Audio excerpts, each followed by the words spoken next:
Hello everyone, welcome to ES Pharma Education YouTube channel.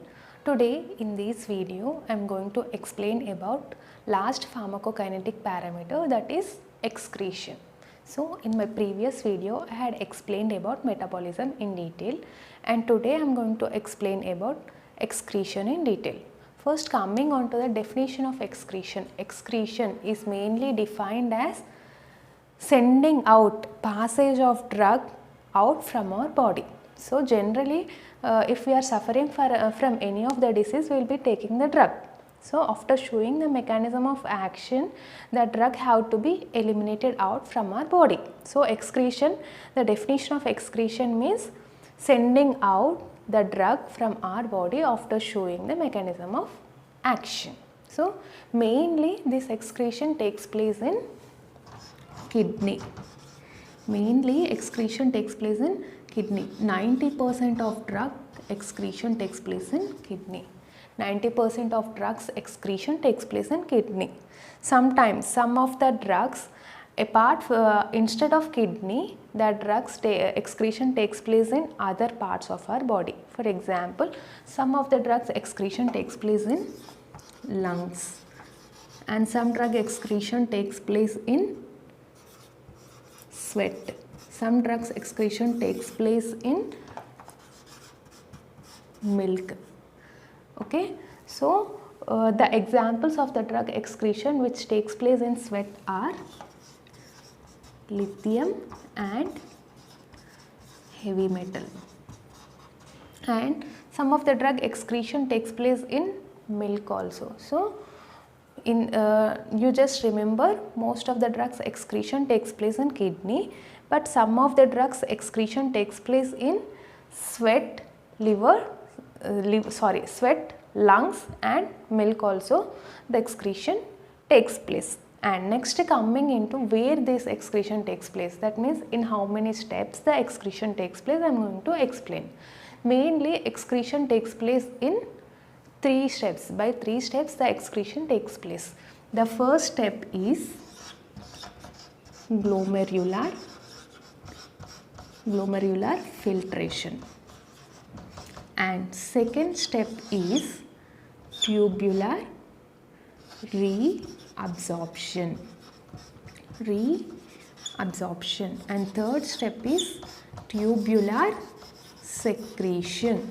So generally excretion takes place by 3 steps. One is, the first step is glomerular filtration, and second step is tubular reabsorption, and third step is tubular secretion. So mainly I had told you that excretion takes place in kidney. So in our human body we will be having 2 kidneys, and each kidney contains nephrons. So each kidney contains 1 million nephrons. So our human beings contains 2 kidneys. That means total in our body we are having 2 million of nephrons, and these nephrons are considered as structural and functional units of kidney. So nephrons are generally considered as structural and functional units of kidney, and in our human body we will be containing 2 millions of nephrons. So excretion takes place in nephron. So nephron contains mainly 5 units. Okay, nephron contains mainly 5 units. First is Bowman's capsule. First unit is Bowman's capsule, and second unit is PCT, that means proximal convoluted tubule, and third unit is loop of Henle, and fourth unit is distal convoluted tubule, and fifth unit is collecting duct. These are the 5 units of nephron. 5 units of nephron. Mainly the excretion of the drug takes place in nephron, and nephron contains mainly 5 units. that are Bowman's capsule, proximal convoluted tubule, loop of Henle and distal convoluted tubule, and collecting duct. These are the 5 units of nephrons. So coming on to excretion in detail. So excretion in whatever the drug, in order to excrete from our body, that mainly enters into the Bowman's capsule cavity. First we are talking about Bowman's capsule. This Bowman's capsule contains 2 types of arterioles. One is afferent arteriole, and second one is efferent arteriole. Whatever the afferent arterioles are present, they enters into, this is a Bowman's capsule cavity. So the afferent arterioles which are present, these afferent arterioles enters into the Bowman's capsule cavity, and in Bowman's capsule cavity they form a tough capillaries. These are the tough capillaries. Whatever I had mentioned with blue color marker, that are the tough capillaries. Blue color marker, that means this is the afferent arteriole. Afferent arterioles enters into the Bowman's capsule cavity, and here they forms tough capillaries, and they exits out, they enters outside. These afferent arterioles enters outside as efferent arterioles. These afferent arterioles, after forming the tough capillaries in the Bowman's capsule, they exit out as a efferent arterioles, and these efferent arterioles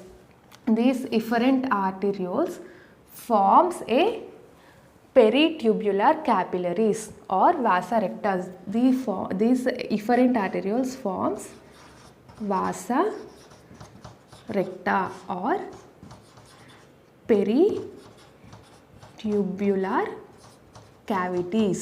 peritubular cavities around this PCT, loop of Henle, DCT, and collecting tubules. Whatever the efferent arterioles which are exited out, these efferent arterioles forms this peritubular cavities. These are the peritubular cavities. Whatever I had mentioned with the blue color marker, this is the peritubular cavities. These peritubular cavities are formed by the efferent arterioles, or else peritubular cavities are otherwise called as vasa recta, around the PCT, loop of Henle, DCT, and collecting duct. So till now I had explained about Bowman's capsule in detail and what are the tubules present in the Bowman's capsule. Coming into the process.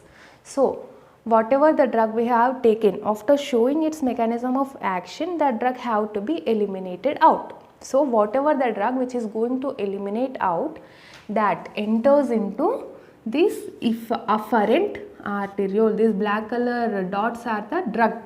The drug which is going to be eliminated out, that drug enters into the afferent arteriole and resides in this Bowman's capsule cavity. So whatever the drug which is going to be eliminated, that enters from the afferent arteriole into the Bowman's capsule cavity, and whatever the drugs we are taking, the drugs are present in 2 forms. The drug is present in 2 forms. One is free drug and second one is plasma protein bound drug. So whatever the drugs we are taking, the drug are present in 2 forms. One is free form and second one is plasma protein bound drug. So the drug which is entering into the Bowman's capsule cavity, in that capillaries, this is the Bowman's capsule. This is the structure of Bowman's capsule. Here the drug had entered. So this Bowman's capsule contains endothelial cells. This Bowman's capsule contains endothelial cells. So in between these endothelial cells, space is present.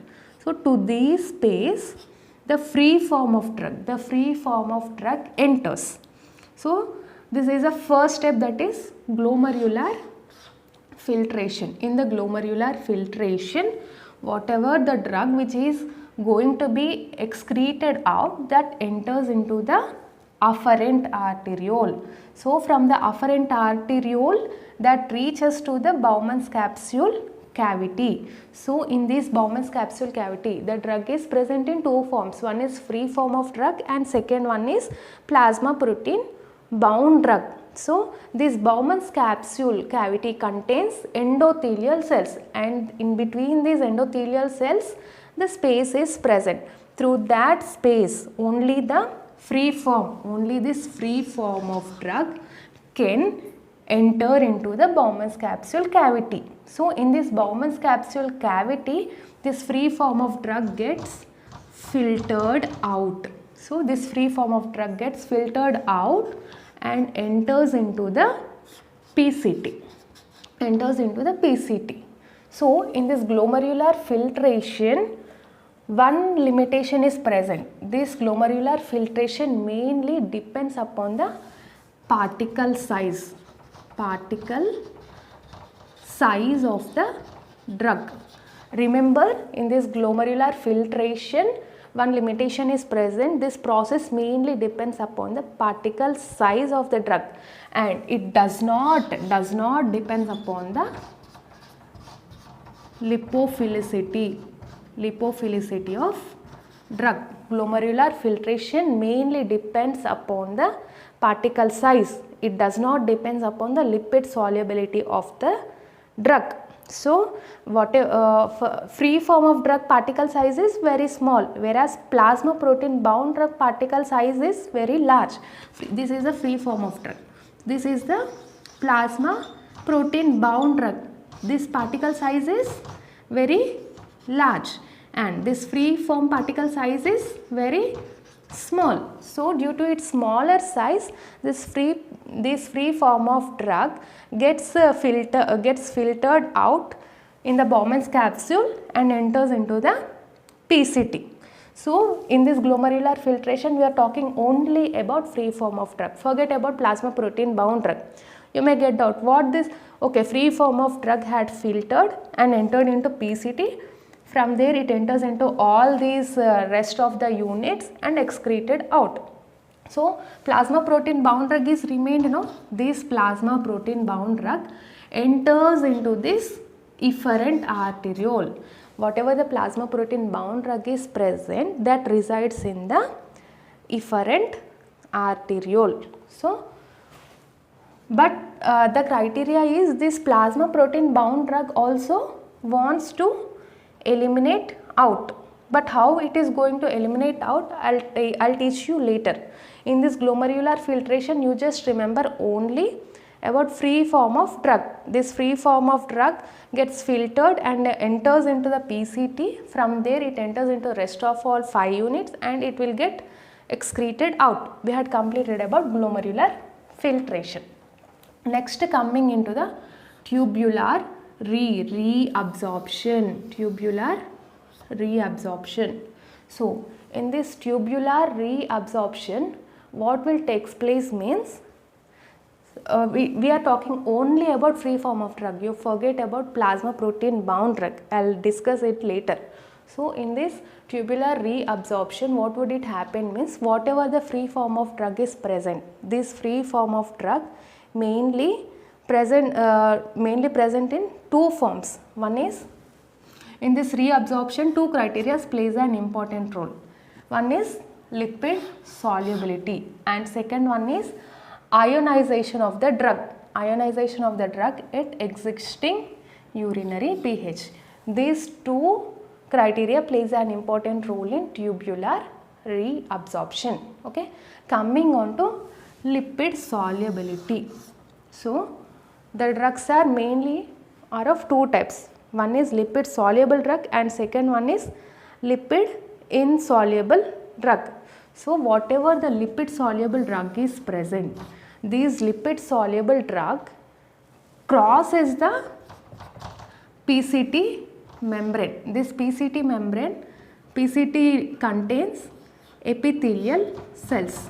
PCT contains epithelial cells, and this PCT cell membrane is also lipid bilayered. This PCT cell membrane is also a lipid bilayer. So whatever the lipid soluble drug which is present in if the free form of drug is lipid soluble, then this lipid soluble drug easily crosses the PCT epithelial cells and enters inside the cell membrane.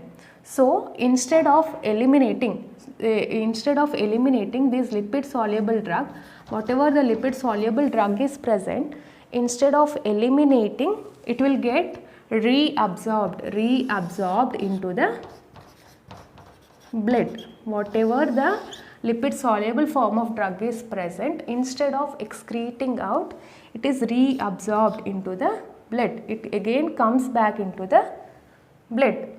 And second type, lipid insoluble drug. Lipid insoluble drug means that doesn't cross the PCT cells, that doesn't enter into the epithelial cells which are present in the PCT.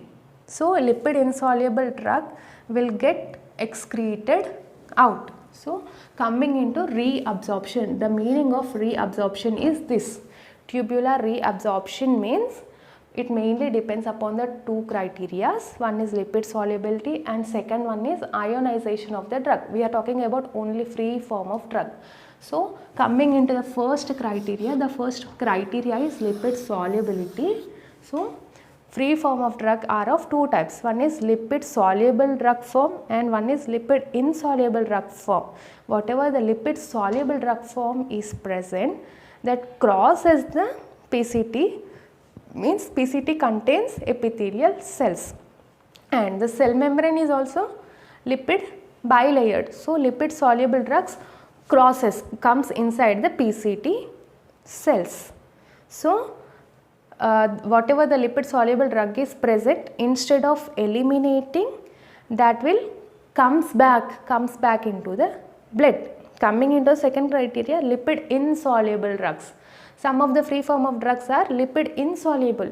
So these lipid insoluble drugs, instead of coming back into the blood, they will be excreted out. Why this will get excreted out?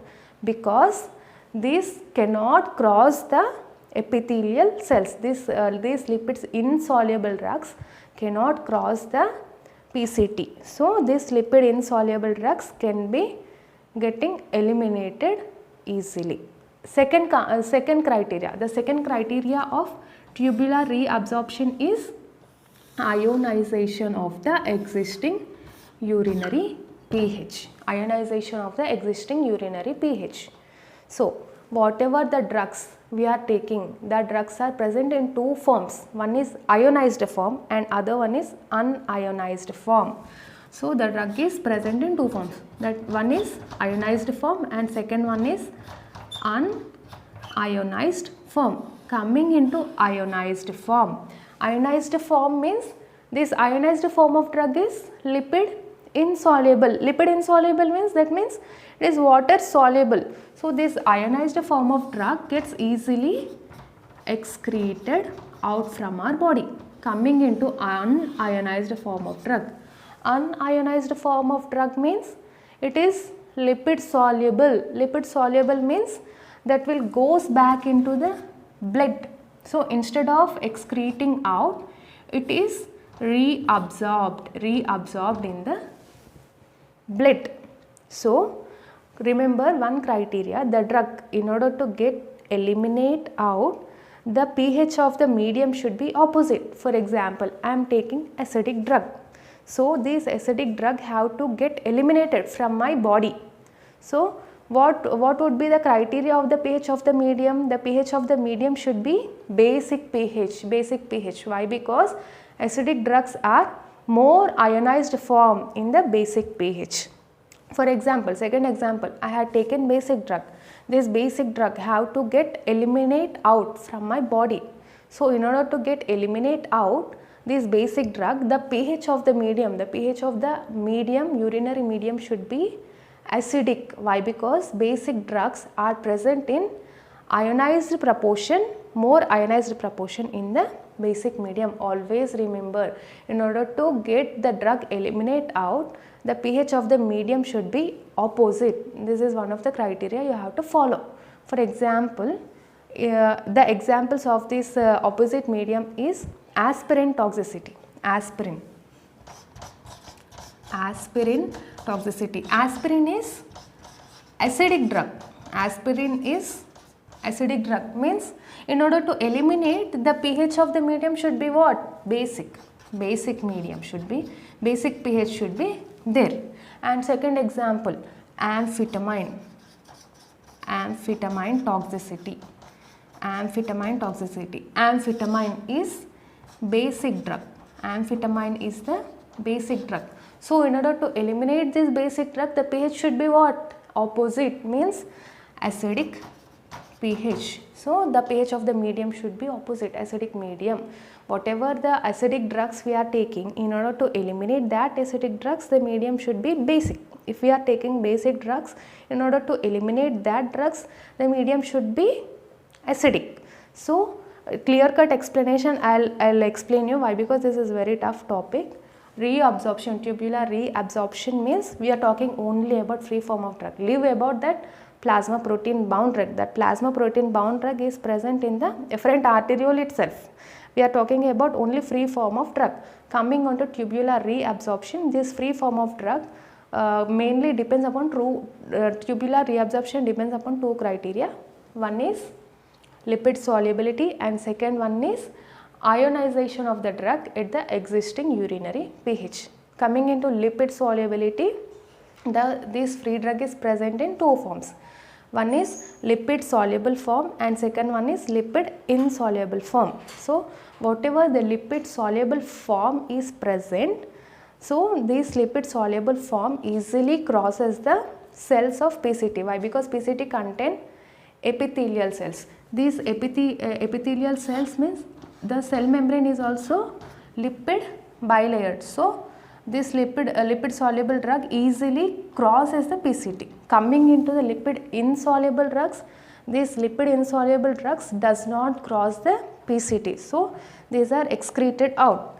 Coming into lipid soluble drugs, these are reabsorbed back into the blood. And second criteria is ionization of the drug at the existing urinary pH.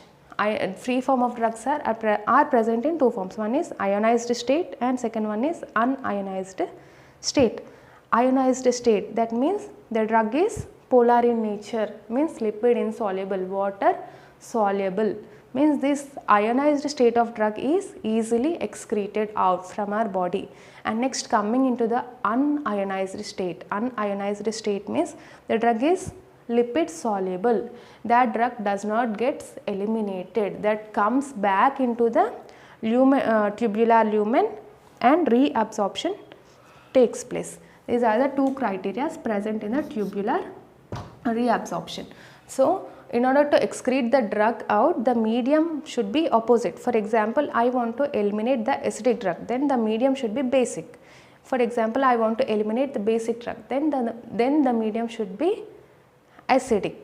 Till now I had completed tubular reabsorption and glomerular filtration. In this both we are talking about only the free drug. You forget about plasma protein drug. Okay, we are talking about only the free drug. Glomerular filtration depends upon only the size of the drug, molecular size of the drug. And coming into the tubular reabsorption, that depends upon the lipid solubility of the drug.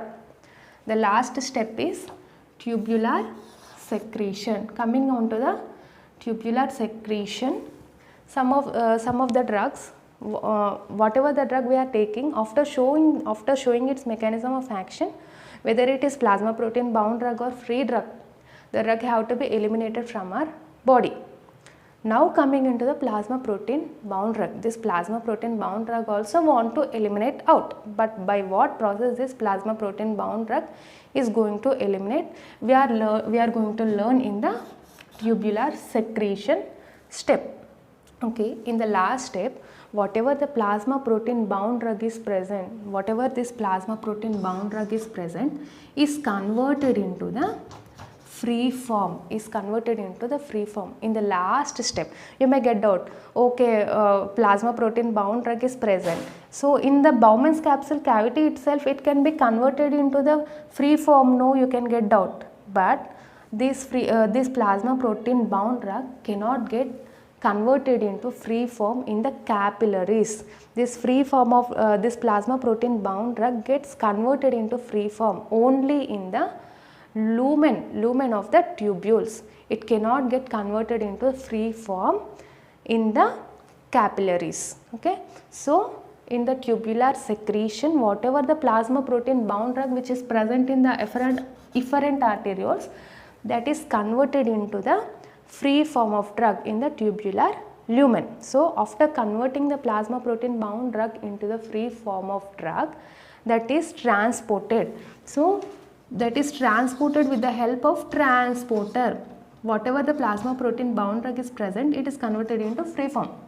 Then after converting into free form, this drug is transported with the help of one transporter. So with the help of transporter, it is excreted out. That means this tubular secretion process is active process. This glomerular filtration and tubular reabsorption are passive process. That means diffusion process. Only this tubular secretion is the active process. Why? Because whatever the plasma protein bound drug is present, after converting into free form, with the help of the transporter, the drug is eliminated out. So this tubular secretion is otherwise called as active process. Why? Because it requires transporter. External transporter is required in order to eliminate the free form of drug. So in this excretion, mainly 3 steps takes place. So I had explained each and every step in detail. Okay. If you like this video, please like, share and subscribe ES Pharma Education YouTube channel for more videos regarding pharmacy. And don't forget to press the bell icon.